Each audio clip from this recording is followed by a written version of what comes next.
नमस्कार, आप देख रहे हैं पंजाब केसरी टीवी। पीजीआई में अगर हम बात करें तो आज कॉन्ट्रैक्ट कर्मचारी हड़ताल पर हैं। पीजीआई में कोई भी कॉन्ट्रैक्ट कर्मचारी आज काम पर नहीं है, जिसके कारण पीजीआई में मरीजों को सफ़र करना पड़ रहा है। कॉन्ट्रैक्ट कर्मचारियों की एक डिमांड थी काफ़ी टाइम से, सेम वर्क सेम पे को लेकर। उसी डिमांड को लेकर आज ये धरने पर बैठे हैं। पीजीआई के एंट्री गेट पर जैसे ही आप एंटर करेंगे, भार्गव ऑडिटोरियम के सामने ग्राउंड में ये सभी कर्मचारी यहाँ पर प्रदर्शन कर रहे हैं। अब आपको दिखा देते हैं, ये इसमें सभी सफाई कर्मचारी, एचए, पीजीआई के सभी कॉन्ट्रैक्ट वर्कर हैं। आप देख सकते हैं पीजीआई में करीब 4000 कॉन्ट्रैक्ट कर्मचारी हैं, जिनका केस भी चल रहा था पंजाब हरियाणा हाई कोर्ट में। उसके बाद लेबर कोर्ट में भी इनका इशू गया। हमारे साथ बातचीत करने के लिए यूनियन के लीडर भी हैं, कई बंदे भी हैं। आपका नाम क्या है और ये क्या मामला है? मेरा नाम बलविंदर मलिक है, मैं senior vice president security union से हूँ। तो इशू सर हमारा ये है, हम 2018 में जो है माननीय Punjab and Haryana high court से केस जो है वो जीते हुए हैं समान पे समान वर्ग का। और उसके बाद जो भारत सरकार का लेबर मंत्रालय है, वहाँ से भी 3 बार जो नोटिफिकेशन इनको हो चुका है कि समान काम समान वेतन जो है वो लागू किया जाए। पर पीजीआई प्रशासन हमारे साथ हर बार जो है वो धोखा किया। अभी जस्ट थोड़े दिन पहले 20 जनवरी को डायरेक्टर साहब ने टेबल पे बातचीत करी। उस दौरान उन्होंने स्वयं बाहर आकर हमें आश्वासन दिया कि हमने जो इनको 5 सूत्रीय मांग पत्र दिया था, जिसमें पहली मांग हमारी थी कि भाई सभी कर्मचारियों को जो साथी हमारे 2-3 साल से 5 साल से लगे हुए हैं या उससे ज़्यादा समय से लगे हुए हैं, कोई पॉलिसी बना करके उनको रेगुलर किया जाए। उसके अलावा जो दूसरी मांग थी हमारी, वो मांग क्या है, वो तो इम्प्लीमेंट करना है, क्योंकि सेम पे सेम वर्क का जो कानून है वो हम जीत चुके हैं कोर्ट के माध्यम से, हाई कोर्ट से भी, और जो लेबर मंत्रालय है वहाँ से भी नोटिफिकेशन हो चुका है।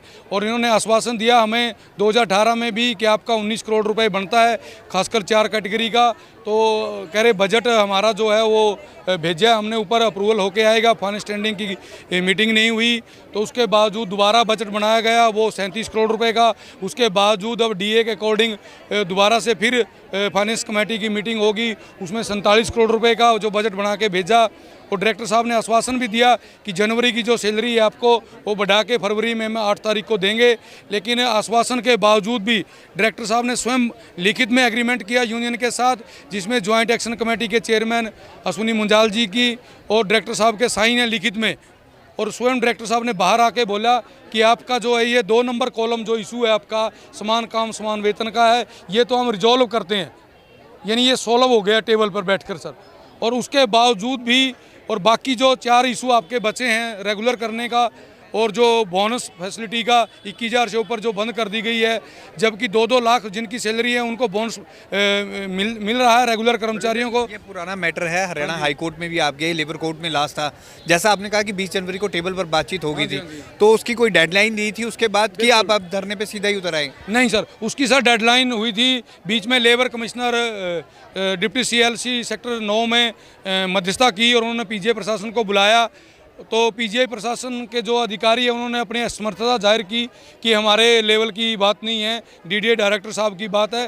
तो डीडीए डायरेक्टर साहब को माननीय लेबर कमिश्नर साहब ने बुलाया आगे की मीटिंग पे। वो ना आकर उन्होंने कर्मचारियों के साथ छलावा किया सर। वो ना आकर के मतलब उन्होंने मना किया कि हम जो है वहाँ बात नहीं करेंगे, टेबल टॉक पे बात नहीं करेंगे। पीजीआई के कोई भी कर्मचारी ये काम पर नहीं है। पीजीआई में मरीजों को काफ़ी सफ़र करना पड़ रहा है इसके चलते, इस पर क्या कहना सर? इस पे ये हमारी जो 19 कैटेगरी जो हैं वो आज हड़ताल पे हैं, उसके लिए स्वयं पीजीआई दोषी है। क्योंकि कल सर हमने जो इन्होंने बातचीत बंद की, जो लेबर कोर्ट के साथ लेबर कमिश्नर के साथ भी इन्होंने बातचीत मना कर दी, हाई कोर्ट का भी फैसला नहीं मान रहे, उसी के विरोध प्रदर्शन में हमने डीडीए और डायरेक्टर का पुतला फूंकने के लिए कल हमारे कुछ कर्मचारी जो है सेक्टर 25 में जाना चाहते थे। तो जहाँ की रैली ग्राउंड में परमिशन भी होती है और वो लिखित में पीजीआई प्रशासन को भी दिया था। तो उसी दौरान वो ड्यूटी ऑफ के दौरान जा रहे थे, उन्हीं को जो है पीजीआई प्रशासन के कहने पर जो चंडीगढ़ पुलिस ने अरेस्ट करके पहले सेक्टर 11 थाने में लेके गए, उसके बाद जो बुड़ेल जेल में हैं। सर ये जो बिल्कुल आज जो हड़ताल करवाई है वो पीजीआई प्रशासन ने ही करवाई है जानबूझकर। आज पीजीआई प्रशासन कहता है कि 25 में बैठो जाकर।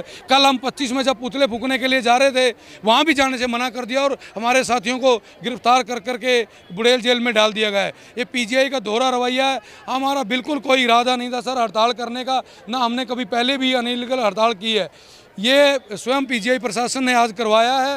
अगर हमारे साथियों को बिना शर्त छोड़ देते हैं और हमारी पांचों मांगे मानते हैं तो हम हड़ताल जस्ट ही समाप्त कर देंगे। अन्यथा ये 19 कैटेगरी की हमारी हड़ताल है। 4,500 हमारे कर्मचारी जो बैठे हैं, इसके लिए ये स्वयं जिम्मेवार है। हम नहीं चाहते कि भाई किसी भी मरीज़ को हमारी वजह से दिक्कत आए। हमें पता है कि ओपीडी में बहुत ज़्यादा रस है। 20-25 हज़ार मरीज जो हैं वो हर रोज़ आते हैं, उनके रिश्तेदार भी आते हैं, वो सब दुखी हैं। माइनर ओटी भी बंद हैं बहुत सी।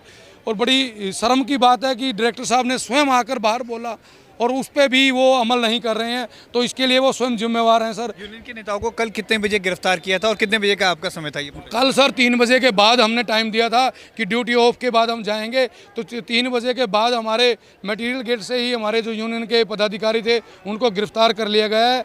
और वो 10-15 बंदे ही जा रहे सर, कोई ज़्यादा उसमें कोई वायलेंस नहीं था, कोई ट्रैफिक को बाधित नहीं कर रहे थे। कोर्ट के आदेशों की हमने हमेशा पालना की है, आज भी कर रहे हैं। कोई भी मतलब किसी भी संपत्ति को नुकसान नहीं पहुंचाया और हमारी वजह से कोई भी पीजीआई में मतलब जो है बाधा नहीं आई है। पीजीआई डायरेक्टर की तरफ से कोई बात की गई है अभी, क्योंकि आपकी सुबह से स्ट्राइक चल रही है? अभी तक हमारे पास कोई भी ऐसा आश्वासन नहीं आया, ना किसी ने बात की, बल्कि पीजीआई प्रशासन ठेकेदार के माध्यम से नए कर्मचारियों को भर्ती करने में लगा हुआ है, जो उनके लिए बड़ी शर्म की बात है। एक साइड तो हमें कहते हैं कि आप 20 साल से नौकरी कर रहे हो, आप हमारा परिवार हो, और 20-20 साल से नौकरी करने वाले बंदों को हटाने का प्लान बना रहे हैं। वो बैठे हुए ये रवि शर्मा सेंट्री इंस्पेक्टर खासकर ध्यान करें, वो अगर किसी भी बंदे को, हमारे पीजीआई के एक भी कर्मचारी को निकाला गया तो सभी हमारे कर्मचारी जो भी कुर्बानी हमसे बन पाएगी वो देने के लिए तैयार हैं। चाहे हमें इसके लिए आत्मदाह करना पड़े, उसके लिए सभी यूनियन कर्मचारी भी और हमारे कर्मचारी भी तैयार हैं। बंदे हमारे इन्होंने कल उठाए हैं, पहले तो हमें वही बंदे बाहर चाहिए, ठीक है, वो लाएगा डायरेक्टर, हमारा कोई बंदा नहीं जाएगा जमानत के लिए। उनके लिए जिन्होंने अंदर कराए वही बाहर लाएंगे। बाकी रही बात हमारी जो भी है हमारी मांगे, 5 मांगे 5 पूरी होनी चाहिए। हम ड्यूटी भी जाएंगे, काम भी करेंगे, कर भी रहे हैं। अपनी अगर जो हमारी 8 घंटे की ड्यूटी, हम 9 घंटे भी करने को तैयार रहता है हमारा हर एक बंदा।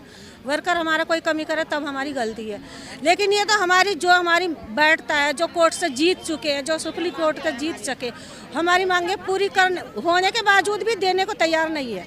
बताओ गरीब आदमी का क्या कसूर है? मतलब हम सब परिवार है ये हमारा, हम सब यही चाहते हैं, किसी के भी लिए गलत नहीं होना चाहिए, ठीक है। सबसे बड़ी यही बात है, बाकी कुछ नहीं। आज पुलिस वाले हमको ये धमकी दे के गए हैं, तुम्हारे हाथ तोड़ देंगे, तुम्हारे को ड्यूटी के लायक नहीं छोड़ेंगे। ये कौन सा कानून है? किस कानून में, किस संविधान में लिख कर दिया है? इसका भी हमको जवाब चाहिएगा। ये जो हमारे पुलिस खड़ी ना करी ला के, ठीक है, क्या करें, हमें मजबूरी में बैठना है। नहीं तो हमें भी पता हमारे कितने पेशेंट परेशान हो रहे हैं, हमारे भी ना। ना तो डायरेक्टर झाड़ू मार सकता, ना सिस्टर डॉक्टर कोई झाड़ू मार सकता, ना कोई काम कर सकता। वो तो हम ही करेंगे ना, हमारे बहन भाई करेंगे ना, तभी पेशेंट को भी सुविधा मिलेगी, तभी डायरेक्टर का भी नाम होएगा। इतने बड़े बड़े पन्नों पर इनका लिख के जाता है नाम, पीजीआई बहुत नंबर 1 पे आई। किस लिए? डायरेक्टर तो नहीं कुछ करता, ये सारी जनता करती है, तब उसका नाम चलता है। पुलिस वाले का क्या मतलब है हमें धमकी देने का? हम तो अपने मांग के लिए बैठे, अपने बंदों के लिए बैठे, अपने हक के लिए बैठे हैं। बताओ हमारा कसूर क्या है? मैं पीजीआई में 21 साल पुराना कर्मचारी हूं और 21 साल में हम लोगों ने इतने ज़्यादा से ज़्यादा जटिल से जटिल अंधकार रूपी झरोके से गुजर चुके हैं कि पिछले अभी हम लोग 2.5 महीने भूख हड़ताल किए थे। इनो प्रशासन को तो मक्खी तक नहीं मिनकी की भी ये लोग बिना पानी के इतनी गर्मी में बैठे हैं और अपनी जेन्युइन डिमांड के लिए बैठे हैं जो कि इनका सर, हमारा जो डिमांड है, हाई कोर्ट सुप्रीम कोर्ट ने जो जजमेंट दिया था कि इनका समान काम समान वेतन लागू किया जाए। हमारा समान काम समान वेतन लागू हो चुका हो जाना चाहिए था। प्रशासन उसमें से हमारे मेहनत मजदूरी को उसको शोषण कर रहा है, इसलिए नहीं दे रहा है। बिल्कुल सर, प्रशासन अपने पूरी तानाशाही भी उतर आया है। वो हर तरीके का वो हथकंडा अपना रहा है कि कैसे कर्मचारियों को दबाया जाए, कुचला जाए। कर्मचारियों की एक ही मांग है, मान लीजिए कोई सरकारी कर्मचारी एक आपने भर्ती करते हो, उसको तो आप सारे भत्ते बेनिफिट सब कुछ उसी काम के सेम वर्क सेम पे के वो दे रहे हो, और एक कर्मचारी को आप 19,000 रुपये पर मंथ दे रहे हो, वही काम सेम वो कर रहा है। तो ये चीज़ें प्रशासन को और शीर्ष नेतृत्व पर बैठी हुई राजनीतिक पार्टियों को ये देखना चाहिए कि इस चीज़ के ऊपर बहुत बड़ा मुद्दा है। अगर गरीब आदमी को उसका आप हक नहीं दोगे या वो गलत काम करेगा। सर, पिछले 26 जो फरवरी को जो प्रदर्शन हुआ था मीटिंग में, इन्होंने अफसरों ने उस चीज़ को मान लिया था।